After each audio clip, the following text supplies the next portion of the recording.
Hello, আমি ত্রিপর্ণা চলে এসেছি একটা ছোট্ট মিনি ব্লগ নিয়ে। তো আজকে আমরা সিনেমা দেখতে গেছিলাম, দেন গেছিলাম তান্দুর হাউসে খেতে। আর তুহিন এখানে দাঁড়িয়ে দাঁড়িয়ে আমার ব্যাগটা নিয়ে পোজ দিচ্ছে, কারণ আমি সারা রাস্তায় আমার ব্যাগটা ওকে দিয়েই বইয়েছি, তাই ও এত খুশি। তান্দুর হাউসে এর আগেও আমরা খেয়েছি, বাট দ্য থিং ইজ যেই অ্যাম্বিয়েন্সটা খুব সুন্দর, কলেজ ফ্রেন্ডলি, বিকজ কলেজ স্টুডেন্টরা মোস্টলি আসে এখানে। খুবই সুন্দর একটা জায়গা। অ্যাপার্ট ফ্রম দিস এখানে খাওয়া দাওয়া খুবই সুন্দর, একটু ক্রাউডি, বাট খাওয়া দাওয়া খুব সুন্দর। ও তো এত ভিড় দেখে মনে হয় খুব দুঃখে চলে গেছিলো। আমরা নিয়ে নিয়েছিলাম একটা কাবাব কম্বো, যেখানে অনেক রকমের কাবাব ছিল, আর এটা হচ্ছে শাহি পোলাও কম্বো।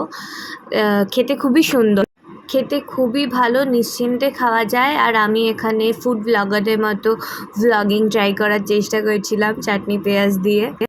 প্রাইসের তুলনায় খাবার খুবই ভালো খেতে, আমার মনে হয়। তোমরা নিশ্চয়ই যেও। তো খেয়ে দিয়ে বেরিয়ে আবার আমার ব্যাগটা ওর হাতে ধরিয়ে দিয়েছি। এবার আমরা যাব সাউথ সিটি মল। পয়লা বৈশাখ উপলক্ষে আমার আর তুহিনের আলাদা করে কোথাও বেরানো হয়নি বলে আমরা জানতেই পারিনি যে সাউথ সিটি মলটাকে পয়লা বৈশাখীর দিন এত সুন্দর করে সাজানো হয়েছিল। তো সেই সাজানোই রয়েছে।